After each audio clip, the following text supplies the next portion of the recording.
good question. I don't know. My sister was a huge Shel Silverstein fan, and I remember there's a poem about like my sister, and if you look it up, it sort of is a really sarcastic, like it says like my sister for sale. It's like a very like if you have siblings, you know what I'm talking about. I don't know, maybe that, and then I sort of probably when I think about like historically, I probably read more like Whitman, and I think and probably more American poems, or American poetry. Yeah, Frost, Whitman. And maybe, and I think in courses, it was sort of the ability to digest, like, what was the meaning of that, and what was, what did the word say, and then what did it really mean? And sort of the symbolism. I think that was something, that I probably, I was not an English major, but I think in the courses I've taken, that was sort of the opportunity to sort of, like, dig into it a little bit more.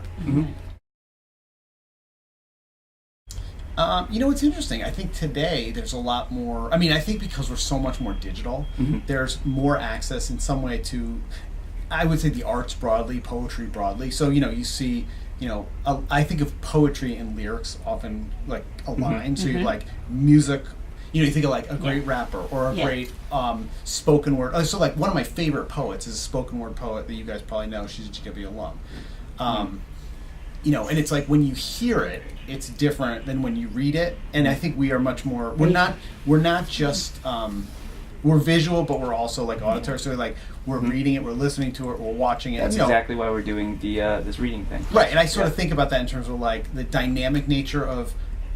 I say arts, but not just poetry, but it's like a musical song or a lyric set to music or a poem set to, so like, I think in some ways those are in a lot of ways colliding. Yeah. So it's not just, I don't necessarily sometimes think of it as poetry. I think it was like great writing, which might have more of a lyrical cadence or it might have more of a musical feel to it. Yeah. So I think that sort of way is like that collision of like, it's in social media, it's on radio, it's in TV, and we see it all over, so. Yeah.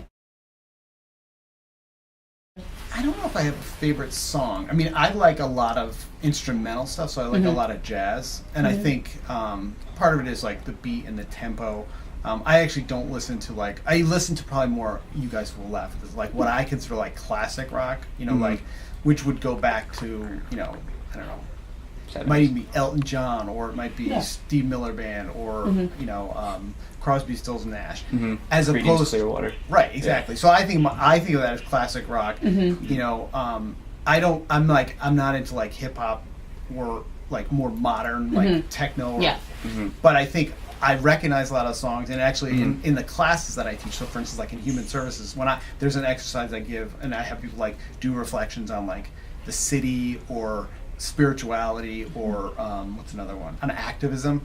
I get amazing poems or amazing lyrics or songs, and students are like, pulling a song from Beyonce or pulling a song from Kanye West or pulling so I'm actually my influences, the influences that I get access to now as a faculty member or as an administrator, are often people who are much more in contemporary society, because students say to us, this person is talking about poverty or injustice or social action or some of the stuff that happened with Ferguson this fall. It's like we saw these great like dialogues often through poetry and spoken word. So yeah.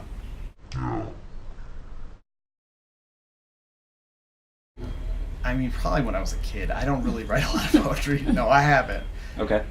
But I think it is, in a way, I think it's good, like any exercise where you're doing like a little bit right brain, left brain. Like when you use a different part of your brain, and I don't draw a lot, but a friend of ours is a faculty member in Corcoran, and it's like, when you actually have to use some creative expression, it's like, oh, that's actually good to like get out of your like mindset of like, I typically write a proposal or write a memo, as opposed to be like, okay, let me think about this a little more creatively. And I think creativity is a big part of all of our, when you think like things that cross, this total student experience, like being creative, being a critical thinker, being able to problem solve, those are like the big picture skills that people want when you graduate. When we think like, okay, what are you doing as a college graduate? Well, I can think critically, I can collaborate, I'm a good communicator, which means you probably can be creative.